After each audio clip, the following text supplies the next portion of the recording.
Hey everybody, it's Chris Guns. Welcome back to Pro Boxing Insider Radio. And like most of the boxing world, I'm surprised by the positive test by Antonio Tarver.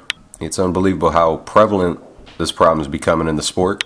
So I'm going to give Buddy McGirt a call. Buddy McGirt knows Antonio Tarver better than most people. Been in his corner for the better part of his career. I'm going to see how surprised Buddy McGirt is. Buddy's in New Zealand now, so it's going to be a little problem getting a hold of him, but I'm going to have Buddy McGirt when you hear my voice again. Buddy McGirt, there you are. What are you doing down in New Zealand, man? Right now watching the Hill Street Blues. Nice. And I'm here for Monty Barrett. He's fighting Shane Cameron in about 10 days. Yeah, how's he looking? He's looking good. We just got here, to be honest, this weekend, so we really haven't done anything. We're going to start today, get back on track today. Yeah. Actually wanted to talk to Monty, see how he's feeling. Think you'd give an interview at some point? I got his number. Yeah, I'll relay the message to him, later today. Thank you, man. I wanted to talk to you about Antonio Tarver, man. You knew Antonio for years. You've been in his corner for the better part of his career, and he owes you a lot for the times that you literally talked him through tough times and helped him win fights that he might have lost. How surprised were you with this positive test? I still don't believe it. No? What do you think's going on, like in the sport like that? If the fighters don't have any kind of knowledge of what's happening? You know what? I really don't know. I got the news when I was here in New Zealand. Mm-hmm.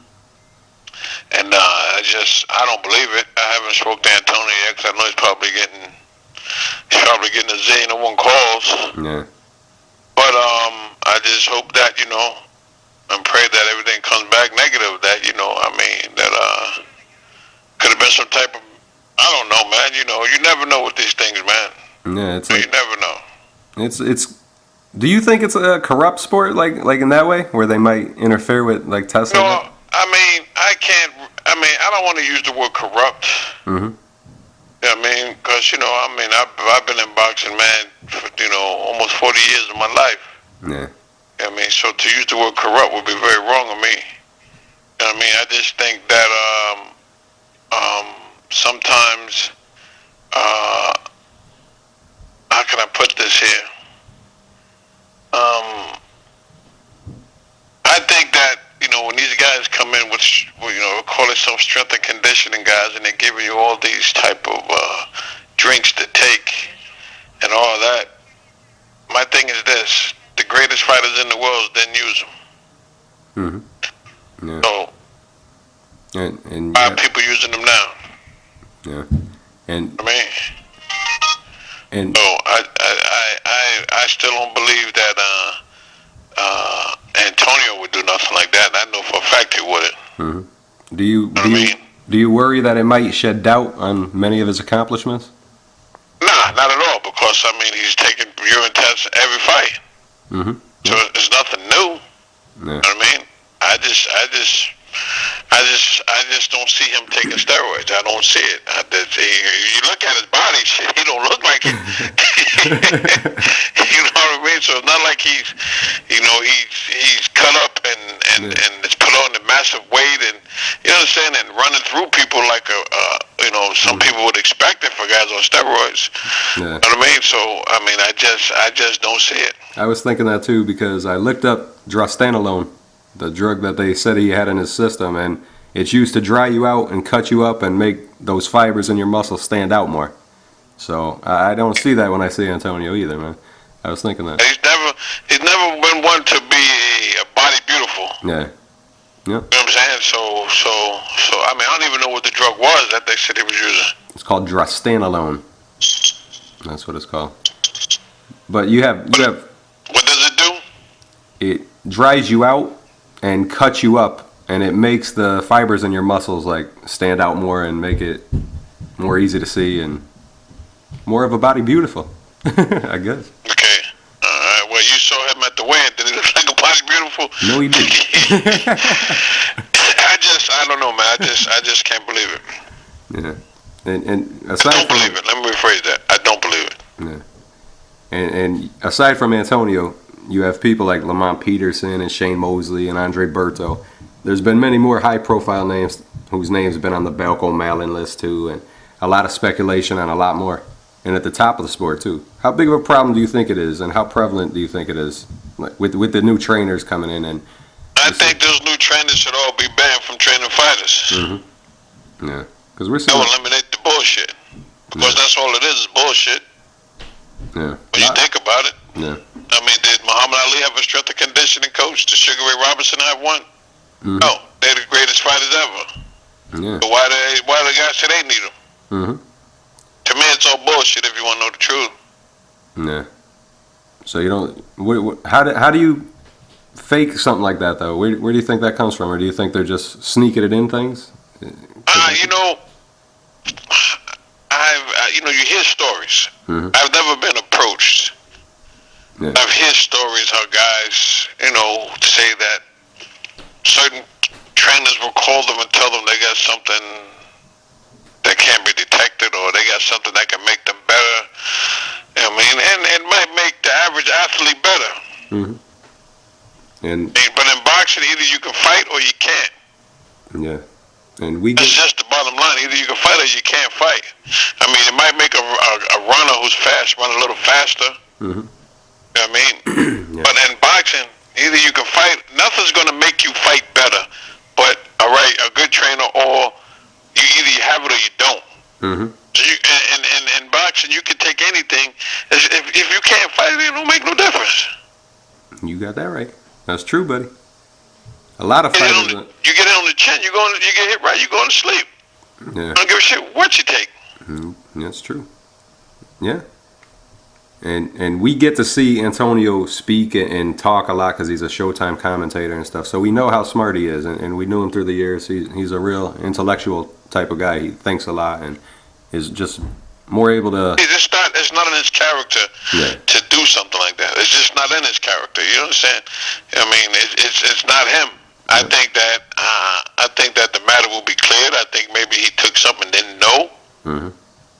But to say that he outright knew, I can't believe that. Yeah, and a lot of those fighters, a lot of them claim no knowledge of what they tested positive for, and come off as a lot of them come off as surprised, like off. Because you know what it is, man. You get, like I said, you get these strength and conditioning guys. Mm-hmm. They hand you these shakes. Take this post-workout, pre-workout. My dick. Yeah. You know what I'm saying? It's bullshit, man. Yep. I've seen guys take those shakes and look worse. Mm-hmm. And then they forget to take them the next day, and they look like $1 million in the gym. Yeah.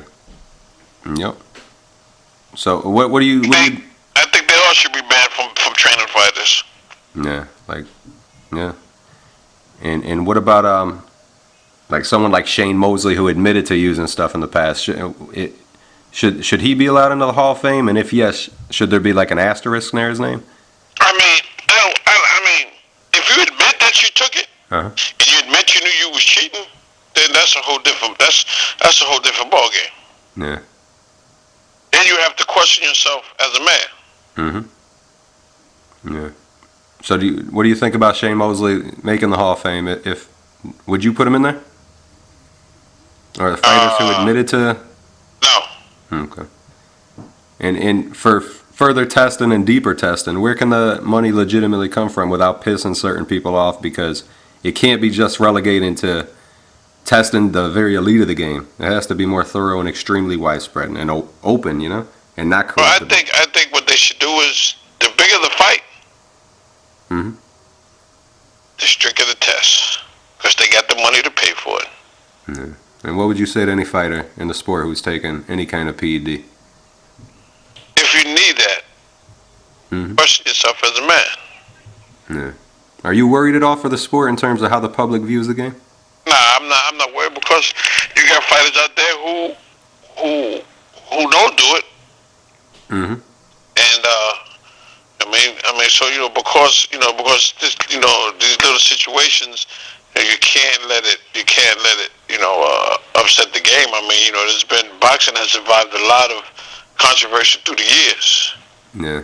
But like I say, you've never ever had a problem in boxing with this stuff until these so-called strength and conditioning guys came into play. Mm-hmm. So you don't work with any of them? I think that they all should be banned banned from training pro fighters, man. I just work with professional boxers because they don't do nothing but fuck up the sport. Yeah. Yep, I appreciate that, man. I feel the same way about it. And we're almost in July. It's upon us, and July marks the 3rd year since both Arturo Gatti and Vernon Forrest have been gone. You knew both of them well.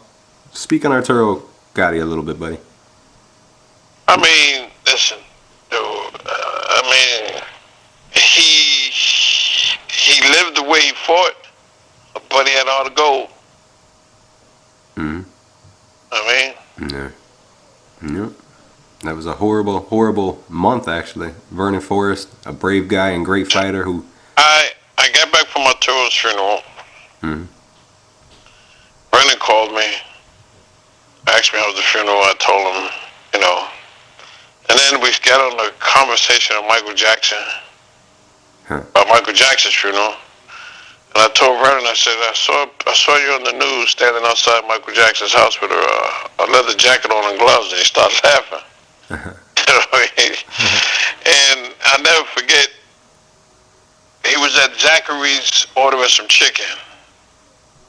I was like, damn, man, you're on out of chicken. He said, this ain't for me, this is for the girl in the car. I'm like, you know damn well that's your chicken you are. And he started laughing. He said, look, he called me Dirt McGirt. He said, look, Dirt, we're going to start training next week.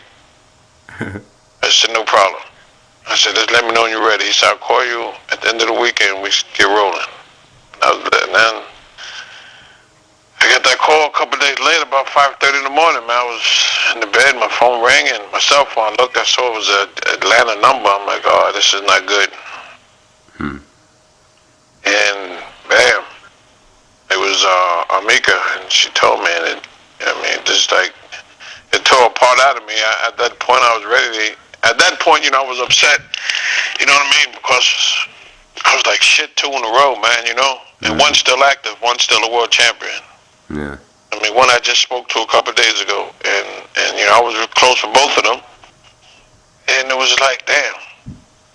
I mean, so it was tough. It was tough. Yeah. Tough, and you knew those two hands on. What do you? Yeah. Also, 3 years since the great Alexis Arguello passed too. What do you remember about Arguello? Man, not only his great fights, but the good times we had at Canastota at the Hall of Fame. Yeah. Yep. You know, it's funny. Canastota, there's a place called Graziano. It's a little restaurant bar that everyone goes to. And this year it wasn't the same because Bob Foster, Joe Frazier, and Arguello wasn't there, man. Yeah.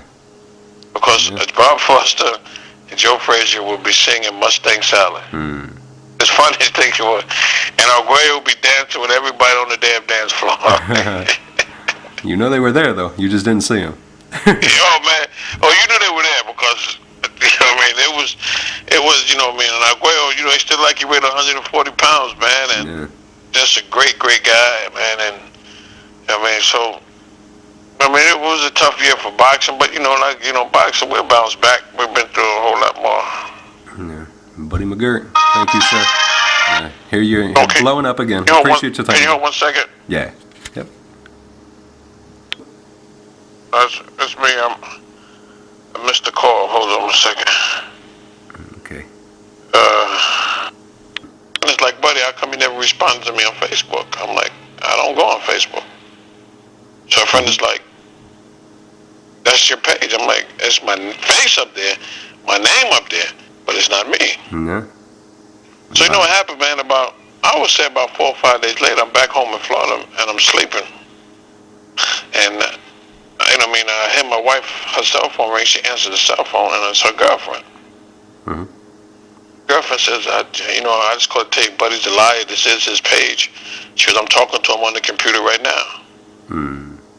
My wife said, buddy's in the bed sleep, I'm looking right at him. And my wife came in here and handed me the phone. Wow. Hello? Her friend was like, oh, buddy, I'm so sorry. I'm like, if I tell you it's not me, why the fuck would you call my wife? Are you speaking to me on the computer? Yeah. Yep. I mean, you just trying to create trouble. But But now, at that point, the point I'm trying to make is, if I wasn't home at that point in time, what would have happened? Yeah. True. If I wasn't home in the bed, say if I was here in New Zealand or on the road somewhere. Yep. You'd be going through a divorce, possibly. Thank you. She's like, I'm talking to Buddy right now. He's answering all my questions. And my wife's like, Buddy's right here asleep. I'm looking right at him. Thank God for that moment.